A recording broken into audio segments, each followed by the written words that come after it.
Attack center, torpedo and weapon ready, torpedo tube 1, power up time now. Weapons free, tube 1, aye, sir. Stand by, tube 1. Ice pick submarine, bearing 182, 2900 yards. The USS Hartford, Los Angeles-class nuclear attack submarine readies to fire. Fire, tube 1. Shoot, tube 1. In an instant, a 2-ton, 20-foot-long torpedo speeds towards an enemy submarine. How long ship's gonna get you the target? Target acquired and destroyed. All hands stand fast while hovering operations are in progress. The Hartford is training for its primary mission, hunting and killing enemy ships and submarines. 180 feet, 0 angle. But these exercises, which CNN was given exclusive access to, are taking place in the harshest sea environment in the world. Counting out some minutes, I'll stop. Under the Arctic ice. Chief of the watch on the 1MC. Vertical surface, vertical surface, vertical surface. Ship has commenced vertical surfacing. As a reminder, all hands stand fast. It's an arena where even surfacing requires enormous power and skill. 5-degree up angle, 0.23 upper velocity and increasing. We were on board as the submarine stalks to the surface with the full force of its 6,000 tons. Impact! 1,000, 2,000, 3,000, shot! We've just broken through 2 feet of Arctic ice. The North Pole is this way, Russia is this way, and Alaska this way.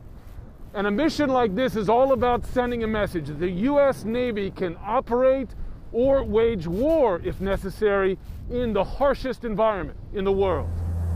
The Arctic is the newest and most daunting front in the expanding global competition between the U.S. and Russia. These 5.5 million square miles are under an intense battle for dominance as the ice shrinks and opens new oil exploration, new shipping lanes, and crucially, new paths to wage war. We are well aware that we are in a great power competition environment, and the Arctic is one piece of that. Great power competition, talking principally about Russia, but also China.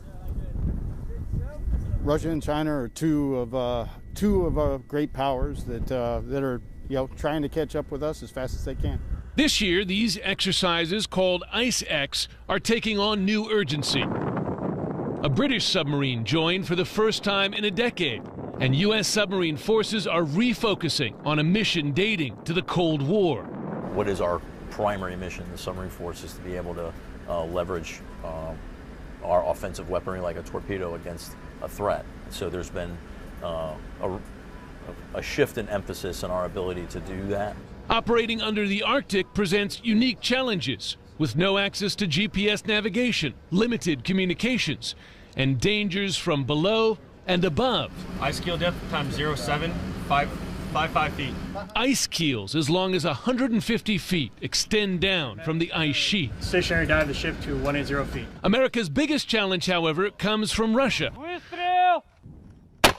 The Russian military has assembled an arc of steel along its Arctic coast, comprising dozens of military bases, ports, and airfields. And it is building and deploying faster, quieter, and more capable subs of its own. In every case, they're trying to get faster and better at what they do and integrating technology into their platforms. And it's really set them on a ramp to where if we don't continue to do the same, we'll find ourselves in a place of falling behind. For now, Navy commanders say the U.S. maintains a technological advantage. Ramming, number 1, rammer. Clear forward. Yeah. Ramming. Subs like the Hartford are virtually invisible and silent to enemies, allowing them to strike without warning against targets below and above the surface. These are 2 of the 4 torpedo tubes, but you can launch a lot more from a sub than torpedoes. You have 12 vertical launch tubes. They can launch cruise missiles. From those torpedo tubes, you can also launch unmanned underwater vehicles, drones becoming more of a focus in this Navy, and some submarines like this equipped to send out SEAL team delivery vehicles as well. These subs designed to project power in many, many ways. However, Russian and increasingly Chinese submarines are getting better at doing the same. Is the Navy becoming more reliant on subs as a platform? We do expect that submarines are going to be able to get to places and to conduct action where other units may not be able to right off the bat. We're going to need the submarine force to kick the door in and other forces to flow behind. That is the firm message to audiences in Moscow and beyond.